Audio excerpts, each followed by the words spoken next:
ஜெபம் செய்வோம்.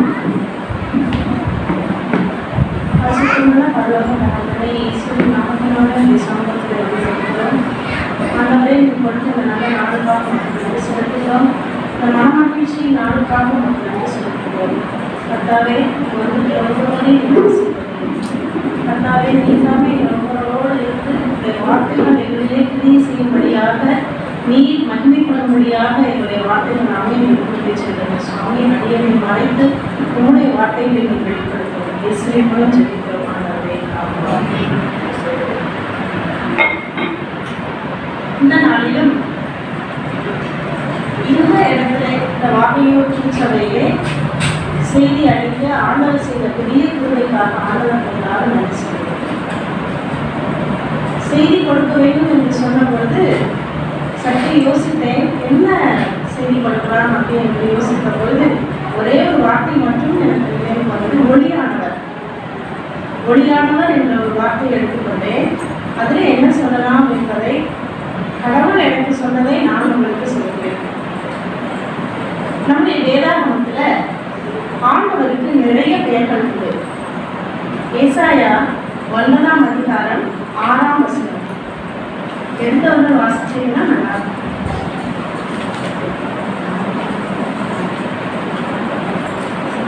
ஏசாயா 9ஆம் அதிகாரம் 6ஆம் வசனம்.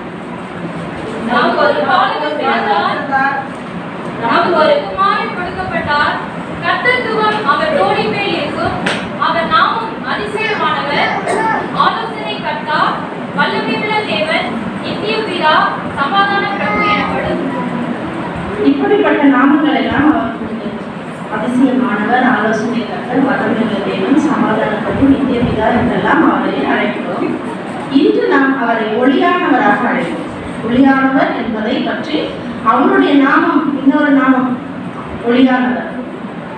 ஏன் அதை எடுத்துக்கிட்ட அப்படின்னு சொல்லி சொன்னா, யோவான் 12ஆம் அதிகாரம் 46ஆம் வசனம் அதுல என்ன சொல்லிருக்குன்னு பாருங்களேன்.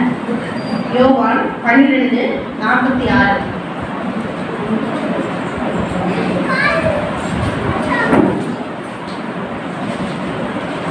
என்னிடத்தில் விசுவாசமாய் இருக்கிறவர் எவனும் இருளில் இராதபடிக்கு நான் உலகத்தில் ஒளியாக வந்தேன்.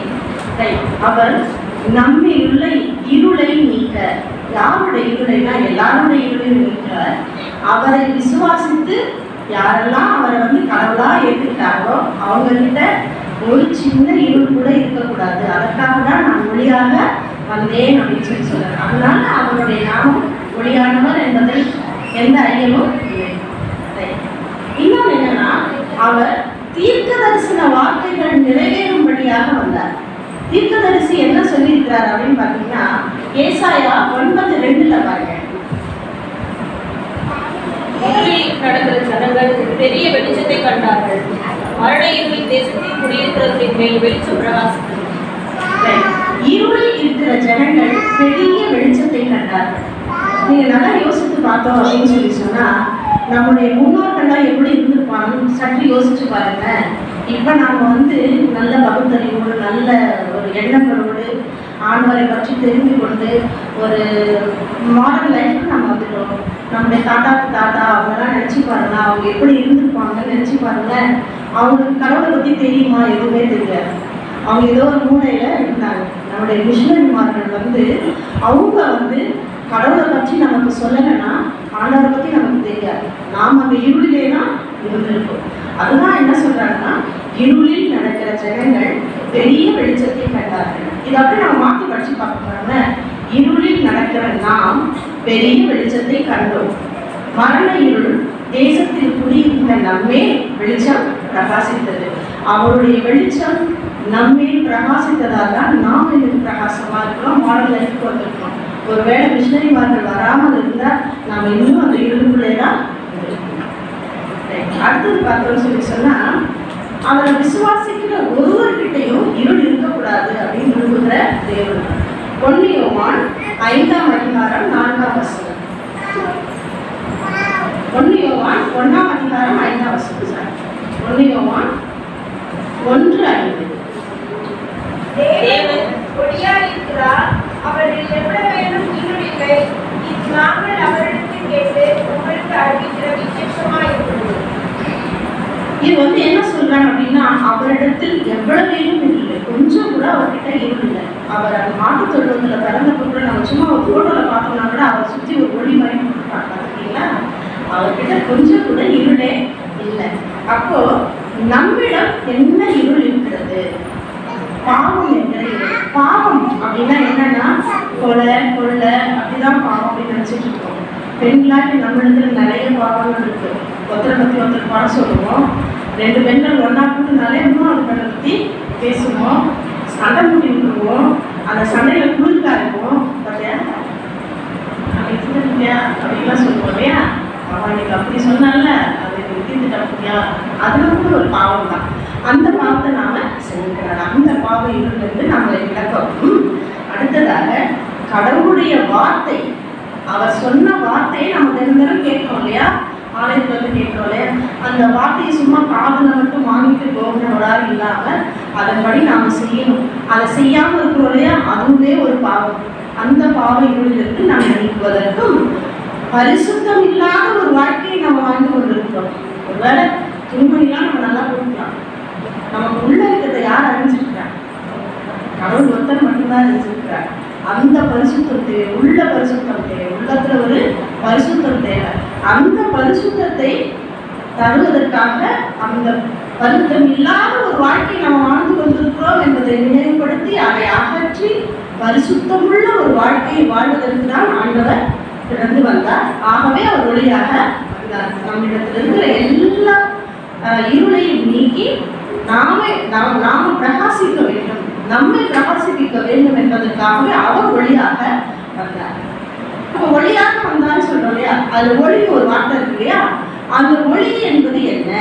ஒளி என்பது ஒரு ஆற்றல். நமக்கு எப்படி ஒளி கிடைக்குது?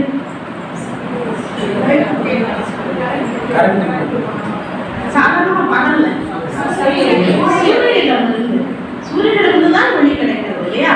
அந்த ஒளியினுடைய தன்மை என்னன்னாக்க, ஒளி எப்பவுமே நேர்கோட்டில் தான் போகும், எப்பயுமே நேர்கோட்டில் தான் போகும். ஆகவே நாமும் நேர்மையானவர்களாக நடக்க வேண்டும். அது வந்து எப்படி? குடும்ப சூழல்ல இதுக்கு அநீதி நடக்குது நமக்கு தெரியும், அதை நம்மளால எதிர்க்க முடியாது. நான் ஒரு பெண், நான் என்ன செய்வேன்? எனக்கு தெரியுதுன்னா நான் என்ன செய்வேன்? நாமும் செய்ய முடியாது. ஆனா அதை கடவுள் விரும்பவில்லை. அதுலேயும் நம்ம கிட்ட ஒரு நேர்மை இருக்க வேண்டும், நேர்கோட்டுல செல்லணும். அநீதி நடந்தா அதை நாம பெண்களாகி நாம் கேட்க வேண்டும். ஒன்றாக சேர்ந்து அதை என்னன்னு கேட்கணும். கேட்டு ஆண்டவருடைய ஒளியை பெற்றுக்கொண்டவர்களாக நாமும் அந்த நேர்கோட்டுல தான் செல்லணும். இந்த பக்கம் அந்த பக்கம் சாயப்படாது. ஒரு பக்கம் அநீதியா நாம் எதையுமே செய்யக்கூடாது.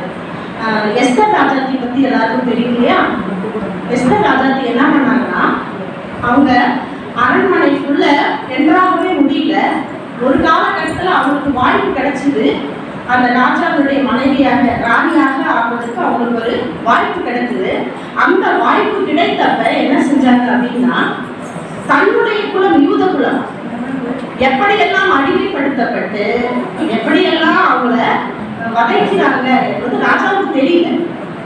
அந்த தகுந்த நேரம் வரும்போது ராஜாவுக்கு அதை எடுத்து சொல்லி அந்த யூத குலத்துக்காக போராடினாங்க. எப்படி போராடினாங்கன்னா, எதை எடுத்துக்கலாம் போராட உபவாசித்து ஜெபித்து தான் அந்த காரியத்தை அவங்க செய்யறாங்க. அவங்க மட்டும் உபவாசிக்கல, ஜெபிக்கல, தன்னோட அந்த ராணி கூட நிறைய பேர் இருப்பாங்க இல்லையா, அவங்க எல்லாருமே சேர்ந்து அவங்களையும் ஜெபம் பண்ண வச்சு அவங்களையும் உபவாசிக்க வைத்து எல்லாரும் சேர்ந்து ஜெபம் பண்ணி தகுந்த நேரம் வரும்போது அதை எடுத்து சொல்லி யூத குலத்தையே காப்பாற்றினாங்க. அவங்களுக்கு ஒரு மேன்மையை கொடுத்தாங்க. அது போலதான் நாம இருக்கணும், நேர்கோட்டில் செல்கிறவர்களாக இருக்க வேண்டும். இன்னொரு தன்மை அதுக்கு என்ன அப்படின்னா, ஒளியுடைய தன்மை பிரதிபலிக்கும். ஒளி வந்து பிரதிபலிக்கும். அப்போ கடவுளை விசுவாசித்து ஆண்டவராக இயேசு கிறிஸ்துவை விசுவாசித்து நாம் ஏற்றுக்கொண்டோம். ஏற்றுக்கொண்டவர்களாக நாம் அப்படியே இருக்கக்கூடாது. நாம் என்ன பண்ணணும்? எதிரொலிக்கணும். அந்த பிரதிபலிப்பை, எதிரொலிப்புக்கு இன்னொரு வார்த்தை என்னன்னா பிரதிபலிப்பு. அதை நாம் பிரதிபலிக்க வேண்டும். இதெல்லாம் என்ன சொல்றாங்கன்னா, பவுலடியார் பிலிப்பியர்ல சொல்லியிருக்கிறாரு. பிலிப்பியர் 2ஆம் அதிகாரம் 5ஆம் வசனம். கிறிஸ்து இயேசுவில் இருந்த சிந்தையே உங்களிலும் இருக்க கடவுது. கிறிஸ்து இயேசுவில் இருந்த சிந்தையே உங்களிலும் இருக்க கடவுது. அப்ப அவருடைய ஒளியை பெற்றுக்கொண்டா அவர்கிட்ட என்ன சிந்தைகள் இருக்கோ, என்ன கிரியைகள் இருக்கோ, என்ன நல்ல குணங்கள் இருந்துச்சோ, என்ன செயல்பாடுகள் இருந்ததோ அது எல்லாவற்றையுமே நாம என்ன பண்ணணும்னு சொன்னா வெளிப்படுத்தணும், அதை பிரதிபலிக்கணும்.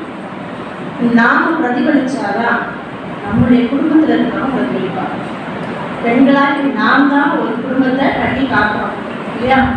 ஆண்கள் என்ன சம்பாதிச்சுட்டு வந்தாலும் அதை பொறுப்பா அளவா செலவு பண்ணுறதுக்கும் அளவா சேமிச்சு வைக்கிறதுக்கும் எல்லா காரியங்களையும் கவனிக்கிறதுக்கும் நாம தான்.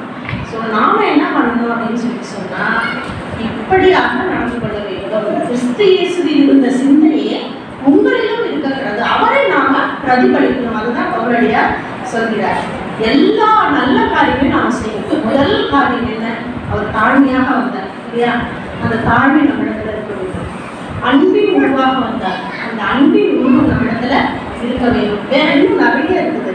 அரவணைச்சார், நிறைய பேர் சமாதானத்துக்கு உட்படுத்தினார், நிறைய பேர் ஜபம் செய்ய வைத்தார். அவர் தனியா ஜபம் பண்ணதை பார்த்து சீஷர்கள்லாம் ஜபம் பண்ணாங்களே, அது போல நாமும் நம்முடைய ஆண்டவராகிய இயேசு கிறிஸ்துவினுடைய சிந்தையை பிரதிபலிக்க வேண்டும்.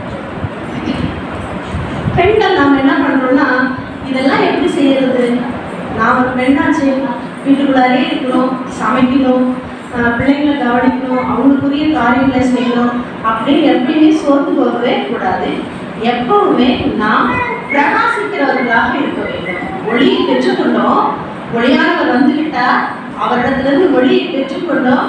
அந்த ஒளியை நாம் என்ன பண்ணணும்னாக்க பிரகாசிக்கணும், பிரதிபலிக்கணும். அவருடைய கிரியைகளை எல்லாவற்றையும் நாம பிரதிபலிக்கணும்.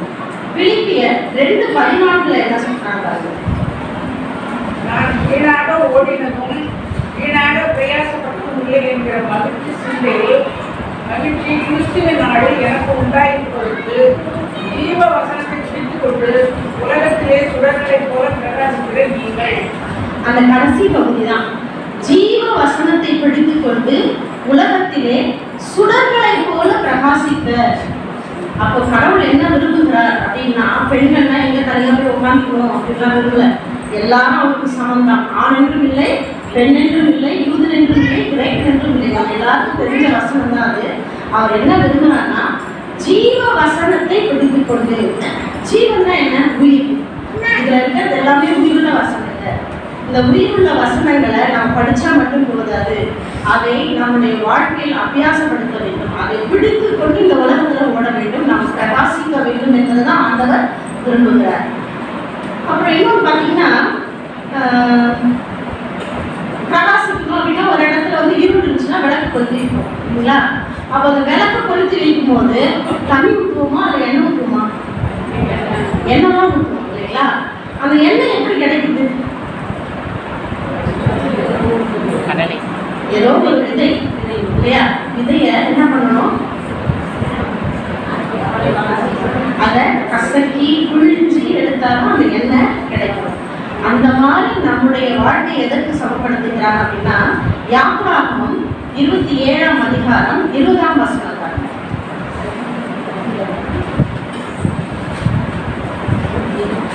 27:20. குத்து விளக்கு எப்பொழுதும் எரிந்து கொண்டிருக்கும்படி பிடித்து பிழித்த தெளிவான ஒளிவ எண்ணெயை இடத்தில் கொண்டு வரும்படி இஸ்ரவேல் புத்திரருக்கு கட்டளையிட்டார். அப்போ ஒரு குத்து விளக்கு அந்த காலத்துலேருந்தே வந்ததுதான். குத்து விளக்கு ஏற்றும் போது என்ன சொல்லிங்கன்னா, குத்து விளக்கு எப்பொழுதும் எரிந்து கொண்டிருக்கும்படி அதுல இடித்து பிழிந்த தெளிவான ஒளிவ எண்ணெயை ஊற்றினாங்க. அப்ப இடிச்சு பிழியும். இடிச்சு பிழினா நம்ம எங்கேயாவது இடிச்சுக்கணும் அப்படிலாம் இல்லை, கர்த்தருக்குள் இருக்க வேண்டும். இடித்து பிழிதல் அப்படி என்றால் என்ன அர்த்தம்னாக்க, ஒவ்வொரு நாளும் கடவுளுடைய சமூகத்துல உட்காரணும். நமக்கு அநேக வேலைகள் இருக்கும் உலகத்துல, நம்ம பெண்களுக்கு இல்லை, நிறைய வேலை தான் இருக்கும் பெண்களுக்கு. அப்படி இருந்தாலும் எந்த காலகட்டத்திலும் நாம் என்ன செய்ய வேண்டும் அப்படின்னாக்க, ஒவ்வொரு நாளும் கர்த்தருடைய சமூகத்துல உட்கார்ந்து அவருடைய வேதத்தை வாசிக்கணும். ஒவ்வொரு நாளும் ஜெபிக்கணும். தேவைப்பட்டால் வாரத்துல ஒரு நாள் உங்களுக்காகவும், உங்கள் பிள்ளைகளுக்காகவும், கணவருக்காகவும், குடும்பத்துக்காகவும், நாட்டிற்காகவும், நம்மை சூழ்ந்துள்ளவர்களுக்காகவும் உபவாசித்து ஜெபிக்க வேண்டும். அதுதான் இடித்து பிழிதல். புரியுதுங்களா? இடித்து பிழிதல் அப்படின்றது என்னன்னா, இது எல்லாத்தையும் நம்ம செய்யணும். செய்ய முடியாதுன்னு சொல்லக்கூடாது. எனக்கு நேரம் இல்லை, நான் எப்படி செய்வேன், நான் படுக்கிறதே 12 மணி ஆகுது, நான் எப்படி எழுந்திருப்பேன் காலையில், எப்படி நான் ஜாப் பண்ணுவேன், எப்படி நான் வேலை வாசிப்பேன் அப்படின்னு நீங்கள் நினைக்கலாம். எந்த சூழ்நிலையும் நீங்கள் ராத்திரி படுக்க போறீங்க இல்லையா, படுக்க போகிற நேரத்தில் சாமியை காலையில் எழுப்பிவிடுங்களா அப்படின்னு சொன்னால் நிச்சயமாக எழுப்பிவிடுவேன். அதுக்கு நான் ஒரு சின்ன சாட்சி சொல்கிறேன். இப்போ சமீபமாக ஒரு 2 வாரத்துக்கு முன்னால் நான் தூங்கிட்டு இருந்தேன். ரொம்ப காலையில் எழுந்து ஜெபிப்பேன். நான் ஒரு நாள் ரொம்ப டயர்டாக தூங்கும்போது ஒரு 2 நாள் தூங்கிட்டேன். அப்போ எழுந்து நான் தூங்கும்போது எனக்கு தூங்கத்துக்கு முன்னால் சொன்னேன், சாமி என்னை எழுப்பி விடுங்க அப்படின்னு சொன்னேன். முதல் நாள் எழுப்பி விட்டார் சாமி.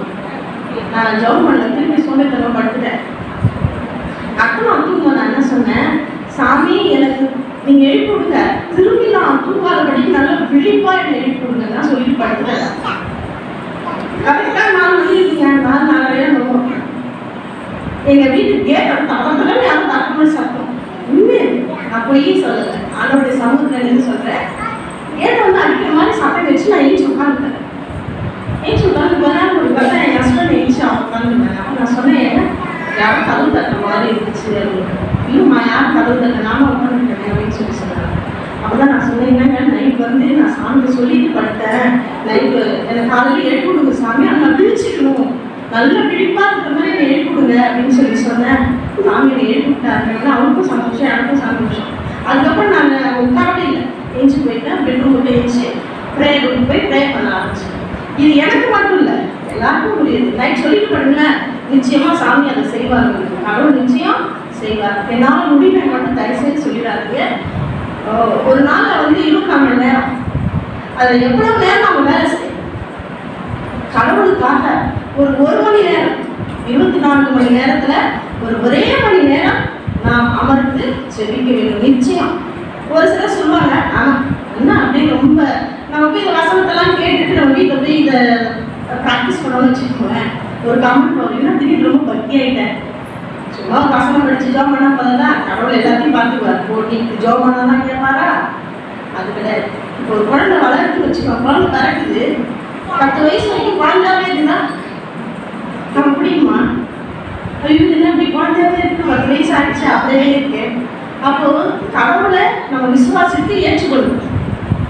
அப்படியே இருக்கலாமா? நம்ம தினம் ஒரு வசனமே வாசிச்சு 10 நிமிஷம் கேமரா பார்த்து ஜாம் வசனத்தை படிச்சுட்டு குரு ஓடி ஜாம் பண்ணிட்டு ஓடுறது, அந்த நிலைமை நம்மகிட்ட இருக்கவே கூடாது. கடவுளை அதை விரும்பல. ஏதோ ஆரம்பத்தில் விசுவாசியாக இருக்கும்போது ஒரு வசனம் படித்தேன், ஒரு 5 நிமிஷம் ஜாம் பண்ணேன். ஆனால் இப்போ அப்படி கிடையாது.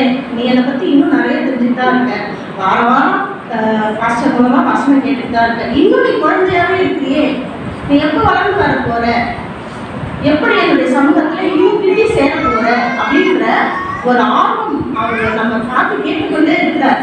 நாம் எப்போ அவர்கிட்ட சமூகத்தில் இன்னும் அமர்ந்து அவருடைய பிள்ளைகளாகவே இருப்போம் என்று அவர் எதிர்பார்த்துக்கிட்டு இருக்கிறார். அதனால இன்றையிலிருந்து 1 மணி நேரமாவது நீங்கள் கடவுளோடு உங்களுடைய சம்பாஷணையை வைத்துக் கொள்ளுங்கள். 1 மணி நேரம். 1 மணி நேரம் என்ன ஜெபம் பண்ணுறது அப்படின்னு நம்ம நினைக்கலாம். கொஞ்ச நேரம் ஸ்தோத்திரம் பண்ணி சொல்லுங்க, ஸ்தோத்திரம் பண்ணுங்க, கொஞ்ச நேரம் பாட்டு பாடுங்க, கொஞ்ச நேரம் பைபிள் வாசிங்க, கொஞ்ச நேரம் ஜெபம் பண்ணுங்க.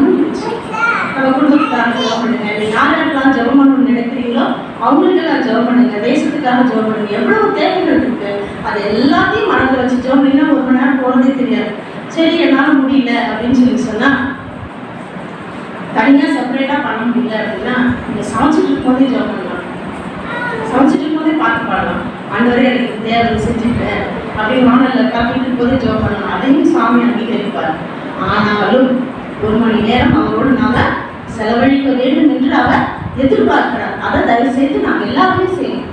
பெண்கள் நமக்கு நேரம் இல்லை, அதற்கான நேரத்தை ஒதுக்க முடியல மட்டும் தயவு செய்து யாரும் சொல்லிடாதீங்க. இனி உங்களுடைய வாழ்க்கையில ஒவ்வொரு நாளும் 1 மணி நேரம் ஆண்டவரோடு நீங்கள் செலவிடுகிறவர்களாக இருக்க வேண்டும். ஆச்சுங்களா?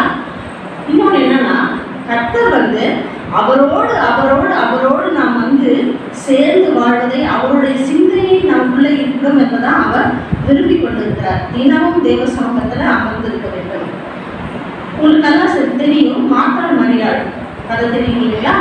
அதில் வந்து மாத்தாள் வந்து எப்போதுமே வீட்டு வேலையை தான் செய்து கவனித்து கொண்டு ஆண்டவருக்கு என்ன சாப்பாடு கொடுக்கலாம், அவருக்கு என்ன செஞ்சு தரலாம் அப்படின்னு தான் யோசித்தாங்க. அது செய்யணும் தான். ஆனாலும் மரியாள் என்ன பண்ணாங்க? ஆண்டவருடைய பாதத்தில் தான் பண்ணியிருந்தாங்க. தன்னை விட்டு எடுபடாத நல்ல பங்கை தெரிந்து கொண்டாங்க. அப்படிப்பட்ட பெண்களாக தான் நாம் இருக்கணும். நம்மை விட்டு எடுபடாத நல்ல பங்கை நாம தெரிந்து கொள்ளணும். சரிங்களா? அப்படிப்பட்ட பெண்களாக தான் நாம் இருக்க வேண்டும். இந்த சமூகத்துல இப்ப இருக்கிற சமூகத்துல நினைச்சு பார்க்க முடியாத அநீதிகள், அநியாயமான காரியங்கள் நிறைய நடக்கும். அதற்கெல்லாம் ஒரே தீர்வு என்ன என்றுன்னா நம்மளுடைய முழங்கால். ஒவ்வொரு நாள் நம்ம முழங்கால் போடும்போது ஆண்டவர் நம்முடைய கண்ணீரை பார்த்து அதற்கு தகுந்த பலனை கொடுப்பார். ஏற்ற நேரம் வரும் வரை காத்திருந்து அதற்குரிய பலனை நமக்கு தருவார். ஏசாயா 42:3 படிங்க.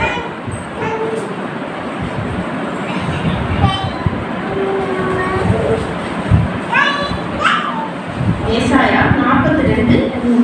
அவன் எரிந்த நாடலை முடியாமலும் அங்கி எரிகிற திரியை அணையாமலும் நியாயத்தை உண்மையாக வெளிப்படுத்துவார். இது என்னன்னா, மங்கி எரிகிற திரியை அவர் அணைக்க மாட்டார். நம்மளால முடியல, ஐயோ மங்கி ஒரு பக்கமா எரிஞ்சிட்டு இருக்கிறோம் அப்படின்னா சாமி வந்து அணைச்சிட மாட்டார். அது என்ன பண்ணுவாரு? தூண்டி விடுவார். தூண்டி விட்டு இன்னும் பிரகாசிக்க செய்வார். அதனால அந்த 1 மணி நேரம் நாம செலவழிச்சிட்டோம் அப்படின்னு சொன்னா பிரகாசமா இருக்கும்.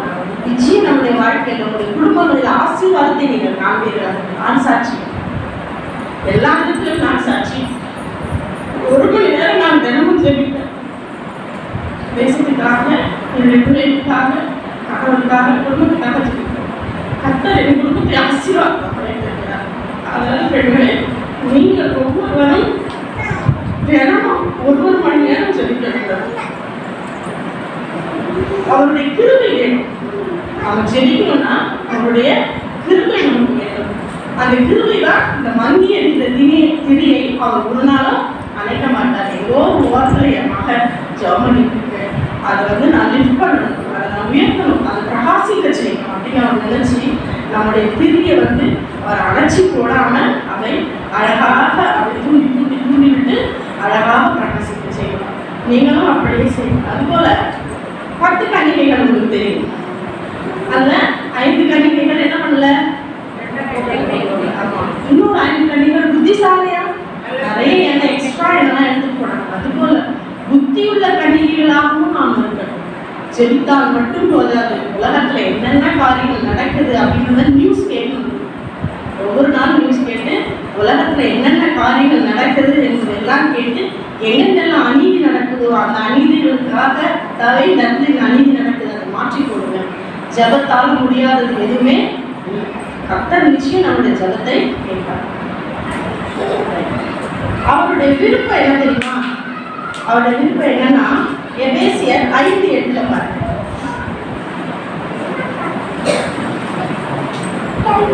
காலத்தில் நீங்கள் அந்தகாரமாய் இருக்கிறீர்கள், இப்பொழுதோ கர்த்தருக்குள் வெளிச்சமாய் இருக்கிறீர்கள். வெளிச்சத்தின் பிள்ளைகளாய் நடந்து கொள்ளுங்கள். வெளிச்சத்தின் பிள்ளைகளாய் நடந்து கொள்ளுங்கள். அதுதான் அவருடைய விருப்பம். இருள இருக்காத மகளே, மகளை நீ இன்னும் இருள இருக்காத, இருளை விட்டு வெளியில வா, வெளிச்சத்துக்கு வா.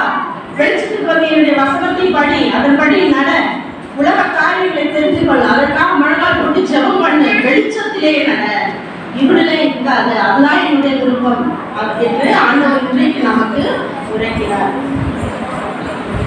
சரி, இப்படி நம்ம அவருடைய விருப்பத்தெல்லாம் நிறைவேற்றோம் அப்படின்னு சொல்லும்போது நமக்கு என்ன பலன் கிடைக்கும்?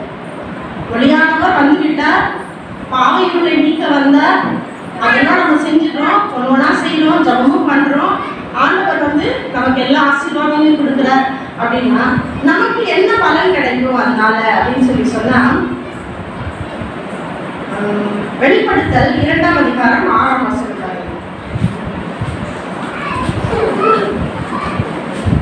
நான் வெறுக்கிற 2:26.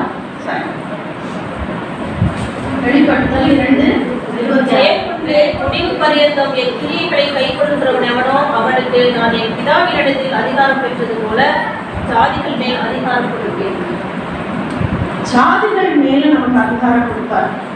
நீங்க இந்த வசனத்தை சும்மா நினைக்காதீங்க சகோதரிகளே. அவருடைய காரியங்களை நாம் செய்யும் போது ஜாதிகளுக்கு மேல நம்மளை அதிகாரிகளாக ஆக்குவார், உயர்த்துவார். அந்த உயர்வு நிச்சயம் நமக்கு உண்டு. அதை ஒரு நாளும் மறந்துடாதீங்க.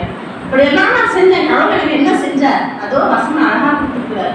நீ இப்படிலாம் செஞ்சு என் மக்களை உன்னை நான் உயர்த்துவேன், ஜாதிகளுக்கு மேல உன்னை அதிகாரியாக வைப்பேன் அப்படின்னு சொல்லியிருக்காரு. அதனால ஜெபம் செய்வதையும் உபவாசிப்பதையும் வேதம் வாசிப்பதையும் ஒரு நாளும் மறக்காதீங்க. எப்பொழுதும் பிரகாசித்து கொண்டிருக்கிறவர்களாக தான் நம்ம முகத்துல ஒரு சோறு கூட தெரியக்கூடாது. அது எப்படி நம்ம தெரியாது? நாம் ஜபத்திலே இருக்கும்போது, வேதம் வாசிக்கும் போது, ஜெபிக்கும் போது நம்மை அறியாமலே நம்ம முகத்துல ஒரு பிரகாசம். மோசே சீனாய் மலைக்கு போனார் இல்லைங்களா? அப்ப போயிட்டு அவர் திரும்பி வரும்போது அவர் முகத்தை யாருமே பார்க்க முடியும், எவ்வளவு பிரகாசம் இருக்கு. அப்போ அவர் உபவாசித்து ஜெபித்து கொண்டிருந்தார் இல்லைங்களா? அது மாதிரிதான் நாம உபவாசித்து ஜெபிக்கும் போது நம்மை அறியாமலே நம்முடைய முகம் பிரகாசிக்கும். அது நமக்கு தெரியாது, நம்மை பார்ப்பவர்கள் நமக்கு சொல்லுவாங்க. நீங்க ஜபத்தையும் வேதம் வாசிப்பதையும் உபவாசிப்பதையும் ஒரு நாளும் மறந்து போகாதீங்க. பிலிப்பியர் 5ஆம் அதிகாரம் 14, எபேசியர் 5ஆம் அதிகாரம் 14ஆம் வசனம் பாருங்க. ஆதலால் தூங்குகிறதை விழித்து மறுநாள் எழுந்து அப்பொழுது கிறிஸ்து உன்னை பிரகாசிப்பார் என்று சொல்லியிருக்கிறார். ஆமா, நம் மீது இருக்கிற தூசித்தமெல்லாம் தட்டி உதறி எடுத்துட்டு இன்னையிலேருந்து எல்லாத்தையும் உதறி போட்டு சோம்பேறித்தனத்தை உதறி எடுத்து போட்டுட்டு அவருடைய சமூகத்தில் அவங்கள விழித்து தூங்குகிற நீ விழித்து மரித்தவரை விட்டு எழுந்தது, அப்போது கிறிஸ்து உன்னை பிரகாசிப்பிப்பார். நிச்சயம் நம்ம பிரகாசிப்பிப்பார். ஆண்டவர் இந்த வார்த்தைகளை எனக்கு கொடுத்தார். அருமையானவர்களே, இந்த வார்த்தை நான் உங்களிடம் சொல்லியிருக்கிறேன். இன்றிலிருந்து சகோதரிகளாக நான் ஒரு நாளைக்கு 1 மணி நேரமாவது கர்த்தருடைய சமூகத்துல முழங்கால் பண்ணிட்டு ஜெபித்து வேதத்தை வாசித்து உபவாசித்து நம்முடைய காரியங்களில் நாம் வெற்றி கொண்டு பிரகாசிக்கிறவர்களாக, ஒளி வீசுகிறவர்களாக, என்றென்றும் ஆண்டவருடைய சமூகத்தில் அவருக்கு பிரியமான பிள்ளைகளாய் வாழ்பவர்களாக விளங்குவோம். ஆண்டவர் இந்த வார்த்தைகளை ஆசீர்வதிப்பாராக. ஜெபிப்போம்.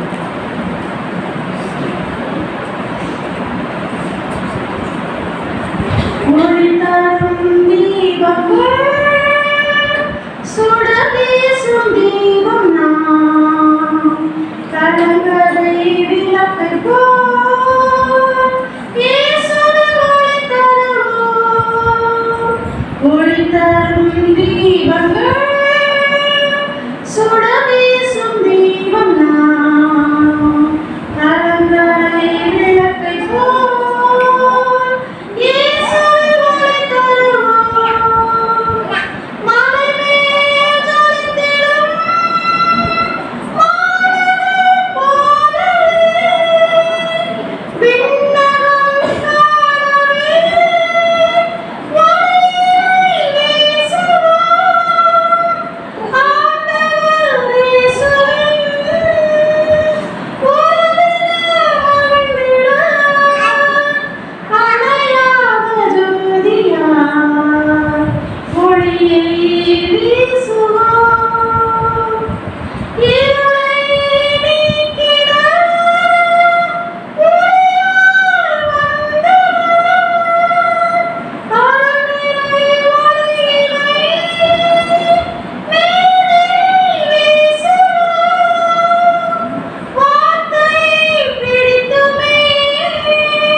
கலங்கரை விளக்கை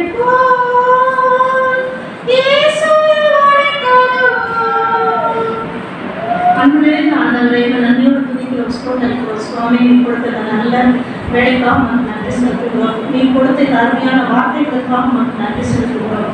பெண்களாகி நாங்கள் ஏதோ ஒரு இடத்துல இருக்கிறோம், நாங்கள் மங்கி எரிகிற திரிகளாக இருக்கிறோம். சுவாமி, நீரை எங்களை தூண்டி எழுப்போம். சுவாமி, உடைய புதுவை எங்களுக்கு தாரும். மங்கி இருக்கிற திரியை நீர் அணைக்காதவ. சுவாமி கர்த்தாவே, நீர் எங்களை பிரகாசிப்பிக்க செய்யும். உங்களுடைய வார்த்தைகளை பிடித்துக் கொண்டு இந்த உலகத்திலே நாங்கள் வாழ கிருபை செய்கிறோம். உங்களுடைய வார்த்தையின் மூலமாய் நாங்கள் ஒளிவீச எங்களுக்கு கிருபை செய்கிறோம். இந்த நல்ல தருணத்தை கொடுத்ததற்காக நன்றி செலுத்துகிறோம். ஆண்டவரை, வந்திருக்கிற ஒவ்வொருவரையும் நீர் ஆசீர்வதித்தரும். உங்களுடைய வார்த்தை ஒரு நாளும் வீண் போகாது. சுவாமி, அது கேட்டவர் மனதில் கிரியை செய்யும். ஆண்டவரை, உங்களுடைய வார்த்தை இன்றைய நாளிலும் எங்களுடைய சகோதரருடைய இருதயங்களை கிரியை செய்ய ஆண்டவர் கிருபை செய்கிறார்கள். பஸ்தாவியானவர் அதற்கு கிருபை செய்கிறார்கள். இயேசுவின் மூலம் ஜெபங்களை எடுக்கிறோம். எங்கள் ஜீவனுக்கு ஆண்டவரே.